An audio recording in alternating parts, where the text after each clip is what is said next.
delightful to be here in Viseu, the Viseu district of Portugal, with Hugh Forestier Walker. Good morning, Hugh. Good morning to you, Carl. Lovely to be here. Tell us about this property, if you will.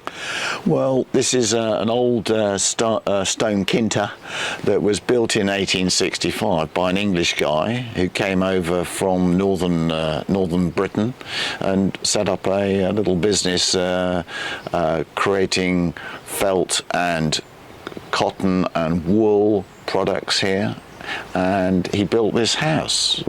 Hugh, how big is the quinta?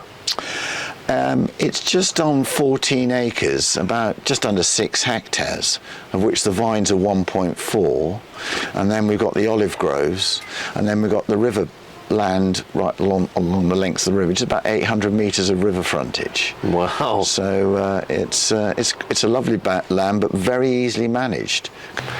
So tell me more about the inside of the house, the vital statistics, if you like, of this wonderful home. Well, it's a classic. It's a classic size. It's 30 metres long, 15 metres wide and 15 metres high. So it's the old tradition. The length equals the width and the height.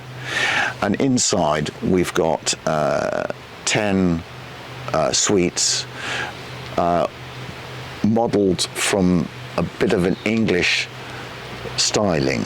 The walls are nearly 70 centimetres thick. Wow. And to be honest, it's a cooling in the summer and a warming in the winter. You've got this energy that's stored, not only just temperatures, but emotionally, the house just gives a fantastic energy. The original pine floors, which we managed to recover, the beautiful beams in the top floor, remain with the house. So as you said, in the heat of summer you have a beautiful granite Georgian building that stays cool.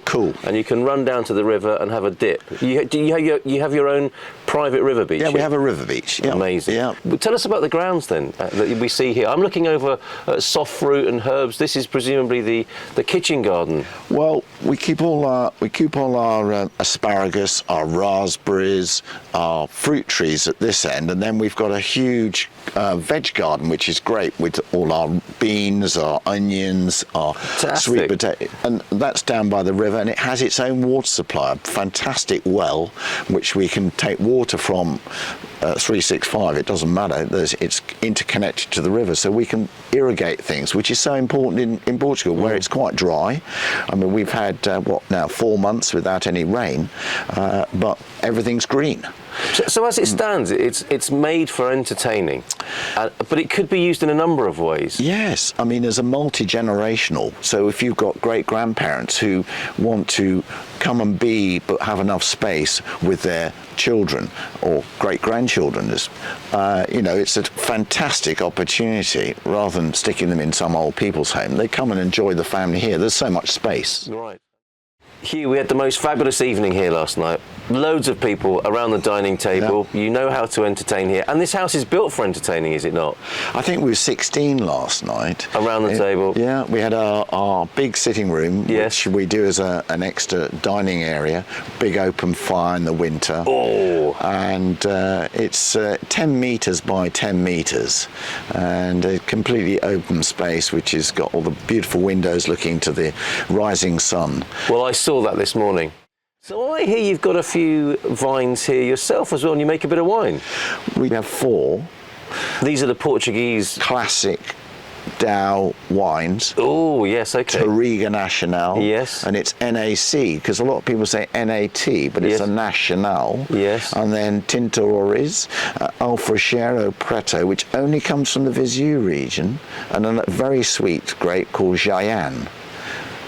I was going to tell you a little bit about the kitchen. So we've got quite a large kitchen area, which was actually where the lagars, where they used to make the wine there. Here in the house? Yeah. Right. Yeah. And what we did is we decided to convert the ground floor into an entertainment area more. So we've got a big commercial kitchen, which is delicately shown rather than being all steel. Yes. And we actually live in there in the winter because we have a nice open fire there. So Janie can be doing the cooking, and we can enjoy the surroundings while she's doing the cooking. Out of the corner of my eye, Hugh, I can see a ruin just on the edge of the land. Does that belong to you as well? It does, yeah. Although it's a separate article, this was the old textile factory. How big are we talking about?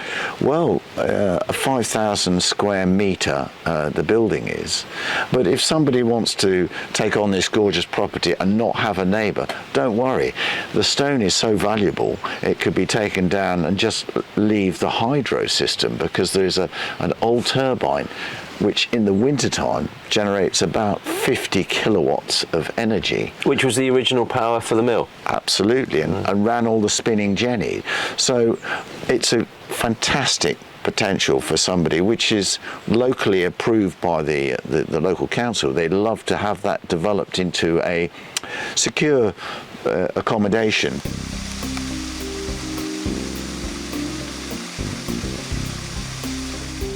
Hugh, we've had the most lovely time here. Thank you very much. It's been wonderful to meet you and see your beautiful property here, and to celebrate the fruit of your labour. Literally, the fruit of your labour here. What have we got here? We've got Touriga Nacional as a rosé, comes off the quinta, and amazing. Here's to the people who will inherit your wonderful work here.